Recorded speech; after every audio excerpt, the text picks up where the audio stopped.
Hello, good evening. Sabbath will be closing before long. I think about 40 minutes. And I thought I would do my second video of today. If you've been following, you know I did one this morning. This one will be shorter. 45 minutes, which the one this morning was very long. I think it'll be fine for those who are interested. It's called a long form content, but I'd like to stay below 30 minutes. Let's see what happens. The reading today is again from Thoughts from the Mount of Blessings by Ellen White. We're arrived at the text of Matthew 5:20, which says, "Except your righteousness shall exceed the righteousness of the scribes and Pharisees, you shall in no case enter into the kingdom of heaven." If I were to give this a title, I would call it His exceeding righteousness. The scribes and Pharisees had accused not only Christ, but his disciples as sinners because of their disregard of the rabbinical rites and observances.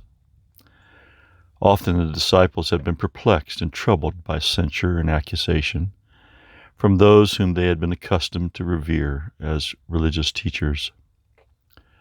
Jesus unveiled the deception.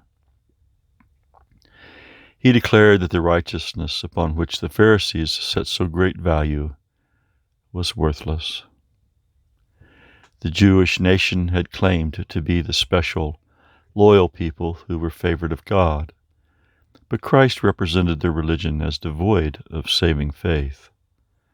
All of their pretensions of piety, their human inventions and ceremonies, and even their boasted performance of the outward requirements of the law could not avail to make them holy. They were not pure in heart, or noble and Christ-like in character. A legal religion is insufficient to bring the soul into harmony with God. The hard, rigid orthodoxy of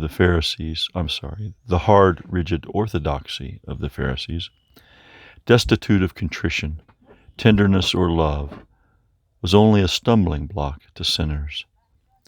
They were like the salt that had lost its savor, for their influence had no power to preserve the world from corruption. The only true faith in which is that which worketh by love to purify the soul. It is as leaven that transforms the character. All this the Jews should have learned from the teachings of the prophets. Centuries before, the cry of the soul for justification with God had found voice and answer in the words of the prophet Micah. "Wherewith shall I come before the Lord, and bow myself before the high God? Shall I come before him with burnt offerings, with calves of a year old? Will the Lord be pleased with thousands of rams, or with 10,000s of rivers of oil? He has showed thee, O man, what is good, and that which the Lord requireth of thee, but to do justly, and to love mercy, and to walk humbly with thy God."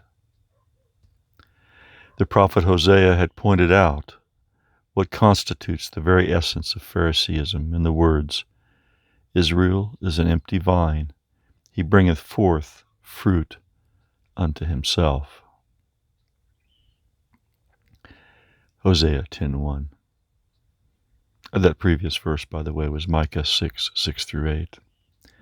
In their professed service to God, the Jews were really working for self.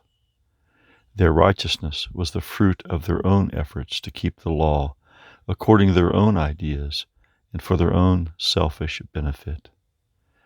Hence it could be no better than they were. In their endeavor to make themselves holy, they were trying to bring a clean thing out of an unclean. The law of God is as holy as he is holy, as perfect as he is perfect.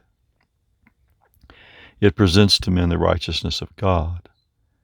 It is impossible for man of himself to keep this law.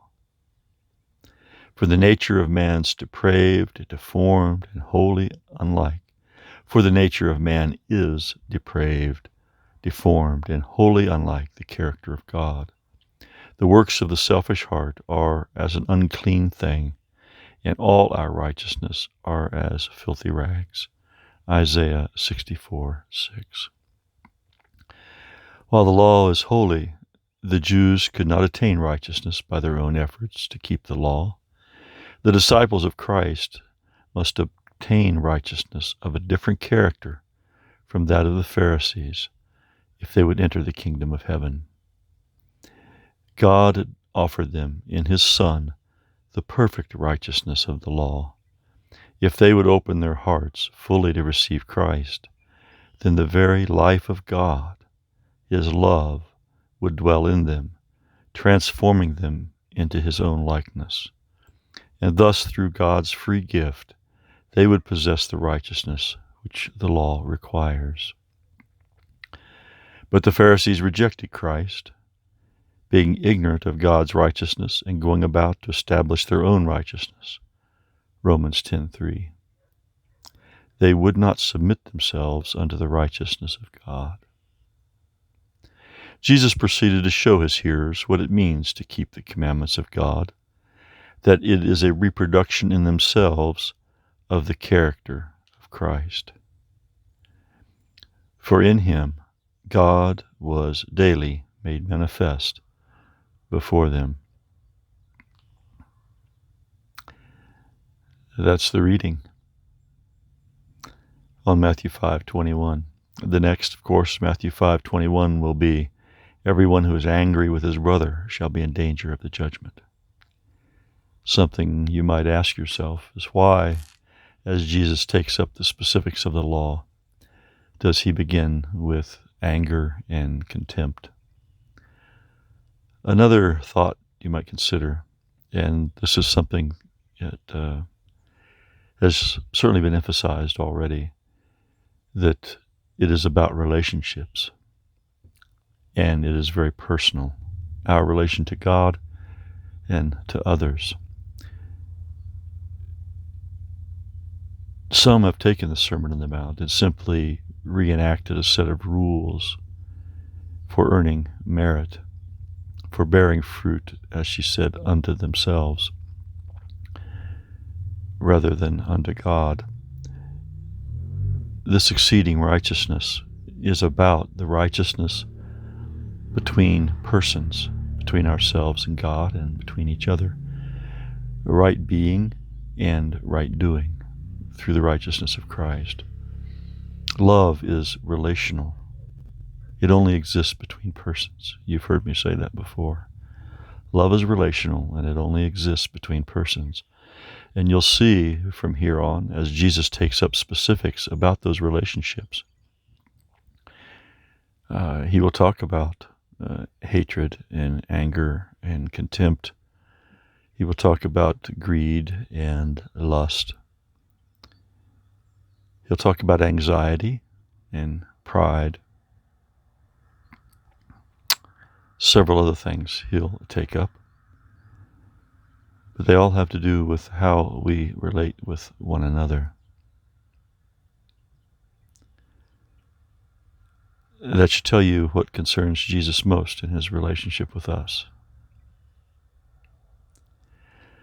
So next time we'll begin with, anyone who is angry with his brother shall be in danger of the judgment. God bless you, and may he keep you in your relationships, especially in his relationship with you, and not only with your loved ones and your friends, but as you will also see in the Sermon on the Mount, that God's love is only completed, that is perfected in us, when we love our enemies and do unto them as we would have others do unto us. Okay, happy Sabbath.